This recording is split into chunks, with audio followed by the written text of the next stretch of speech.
I've spent years studying the law of assumption and how to actually get it to work in your life. And there's four things that I have found throughout those years. And I really wish that I would have known when I actually started.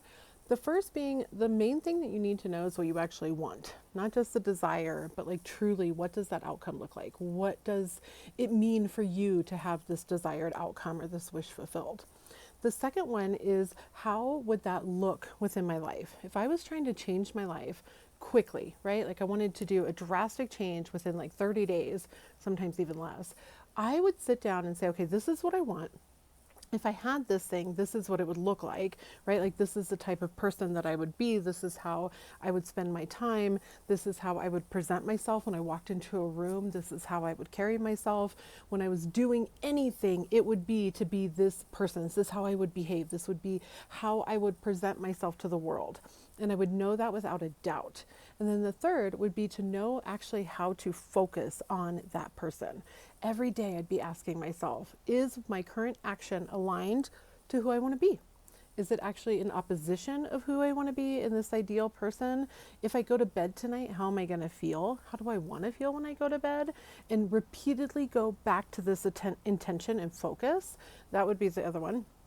And then the last one would be how to actually design a gratitude practice.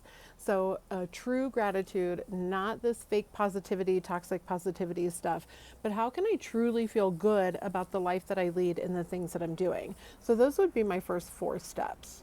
Now, from there, if I was going to dive into this a little bit deeper, I would say, okay, if I wanted to know what it is that I truly want, here's where I would start, right? And now I'm giving you the blueprint. This is how you can truly change your life. And I know that a lot of people say that, and maybe you've had some frustration trying to get this to work.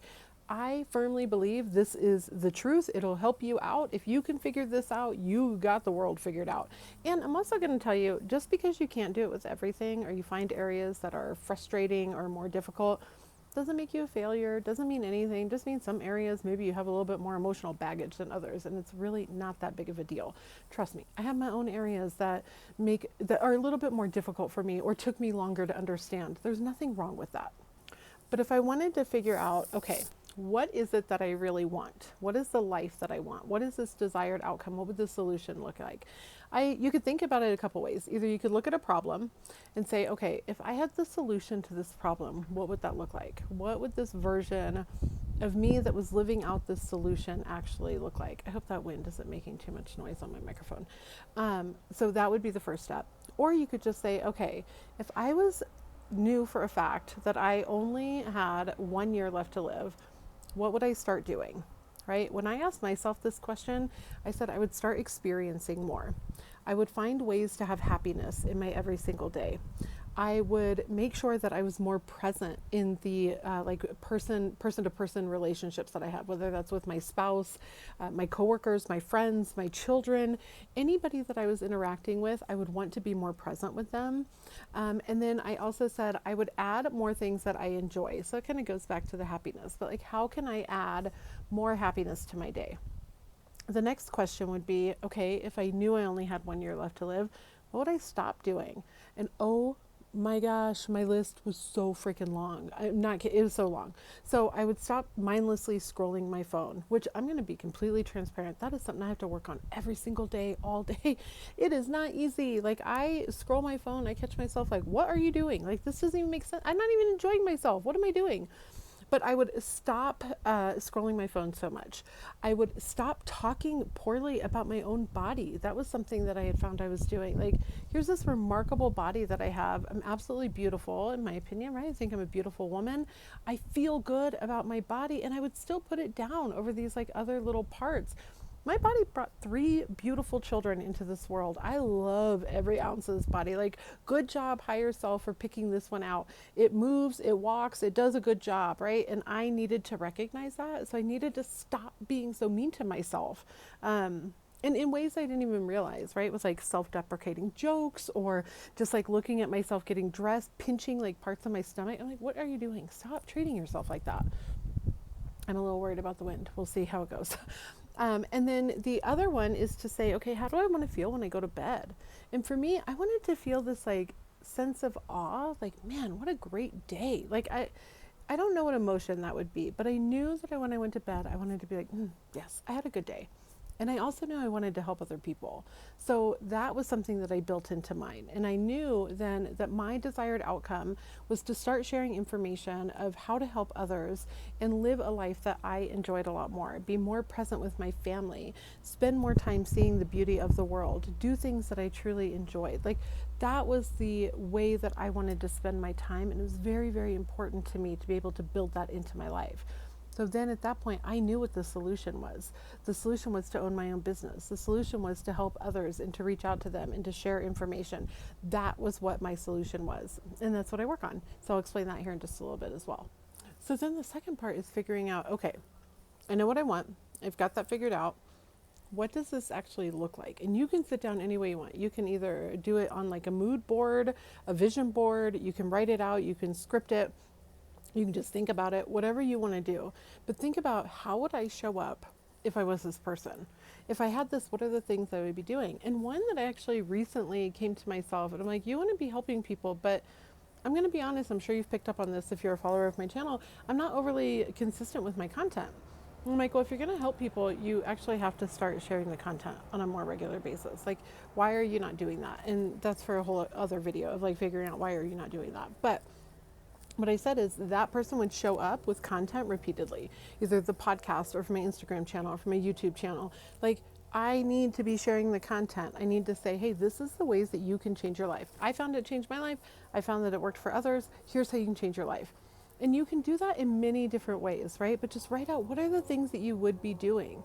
Okay, and you could say, like, I know that I wouldn't spend this time scrolling my phone. And then you can learn how to change your habits and routines to change your life. If you've ever read anything from Dr. Joe Dispenza, he talks a ton about the fact that you have to change those habits, and so do a lot of other teachers, not just him. But he's got the book, Breaking the Habit of Being Yourself. You have to change those habits in order to actually change your life. Because when you do these habits and these routines, these can be mental or physical, right? Like having a mental conversation with yourself, having feelings the same sort of morning, waking up and scrolling your phone for an hour, whatever it is, you're then confirming to yourself, I'm still that same person. I'm still the same person that's leading the life that has the problem, not the solution. So what are the ways that you could show up as that person? And I'm not saying, like I said on my podcast episode this week, I'm not talking about going to the mall and spending $5,000 on a credit card that you do not have, because that feeling for where you are now is actually just going to be like, oh my gosh, I don't have this money and I just spent it. No, the purpose is to say, okay, if I had the money that I needed to, how would I spend my morning? What am I doing now that's in opposition of being that person, and how would I actually spend it? So as an example, let's say that you wake up right now, and first thing you do is you check your bank balance and panic because you don't have enough money and you have $100 bill coming out and you're supposed to go grocery shopping, and like, the heck are you going to do? You don't even have the money. So then just start building in smaller changes of, like, maybe not checking your bank account statement, maybe looking for ways to make side hustle money. Like, you could do things that contribute to you being a more calm, financially secure person without actually forcing something like going out and spending money. So hopefully that makes sense. If not, leave a comment down below and I'm happy to clarify more for sure. I have tons of examples that I could come up with, and that should clear some of that up. Then the next one is to learn how to focus on it repeatedly. The more that you actually return to the feeling of having this, the more that you are creating that reality for yourself, right? Like, your brain starts to map it out, you rewire yourself, and then that's what you start to see presented to you in the world. And so an example of this is like, okay, I'm going to either, and you can do this in a bunch of different ways. I'm going to create a vision board that I envision myself inside every single day. I'm going to do meditation a couple times a day, but I'm going to go back to this intention. And I recommend that you do the intentions, like focus on it every night before you go to bed. Okay, who am I? What are my values? What's my goal? What's the solution? What are my intentions to get to that? Right? Like, so for me, I'm like, I want to help more people. So my intention is to create more content.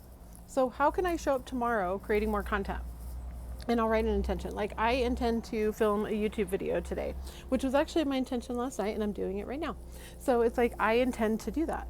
Now, once you set that intention, your mind's got it, right? And then you can put it on a sticky note, you can write it in a journal. I have an intention guide that you can use as well that gives you like 7 days of being able to map this out. I'll put the link down below for sure if you're interested. If not, you can do it in your own journal, right? But just say, what's my intention for tomorrow? My intention is that I'm going to show up as this person and I'm going to ask myself repeatedly, is my current behavior aligned with who I want to be or not? That's a very easy question, right? Me right now, if I say, is my current behavior aligned with the type of person I want to be and my intentions? Why, yes, it is, because I want to share more content. So I'm creating content. It's completely aligned. You can do that, or you can say there's going to be times that you're like, oh, no, right? Like it's not. And it'll become a habit to ask yourself over and over, am I aligned or am I not? Right? So that's fantastic. If you also would like help staying focused and remaining like completely laser focused, and you're like, this is an area that I definitely struggle in, and I'm not sure how to get this done, I do have a 6-week course that's launching on September 16th. It has live trainings, live workshops. We are getting into it. We're going to learn how to regulate our moods, how to remain focused, how to actually get to your desired outcome.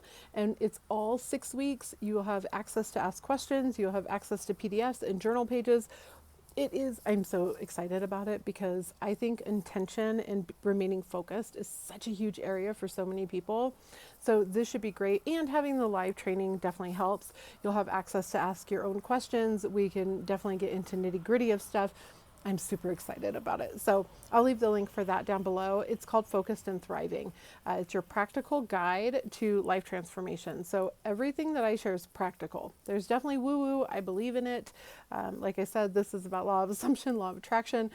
But I pair that woo-woo with actual actions that align to the life that you want in your ideal self. And that's what this course is. How can you remain focused? So if you're interested, I'll have those links down below. If not, that's fine. You have all the information you need in this video. Those are just if you want some extra guidance. So then the last one is an actual gratitude practice.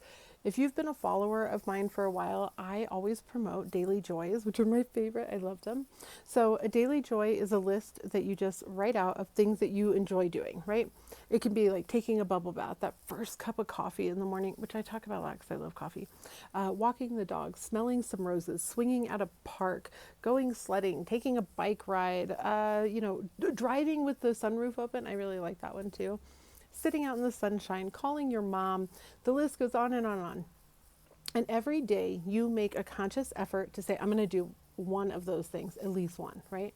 And I want you to set a timer, and for at least 30 seconds, ideally more, but at least 30 seconds to start, because this may be new for you.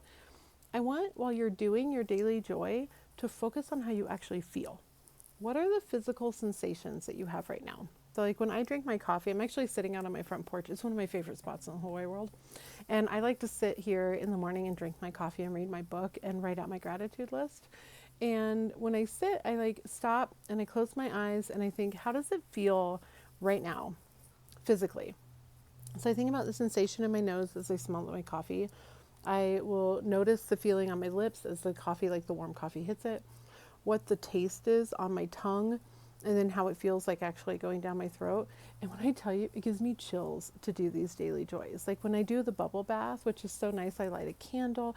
Like I romanticize the things that I am doing because I love me and I am romanticizing the things I do for me. So I light a candle, I take a book, I might get a glass of wine, or sometimes I just make a nice little smoothie. And as I'm getting in the bath, I think about how it feels when my toe dips in the first time. I think about how the bubbles feel on my skin. What are the smells that I have? I'm telling you, this practice can change your life. It's amazing, like absolutely amazing. And all you have to do is start small. Start showing up for yourself. So those are the 4 things that I have found studying the law of assumption. These are the keys, in my opinion, the way that I have done it, and the way that I've been able to drastically change my own life. So if you have any questions, please leave them down below. If you did enjoy this video, you would like more information from me, make sure you subscribe so you don't miss anything. And I wish you nothing but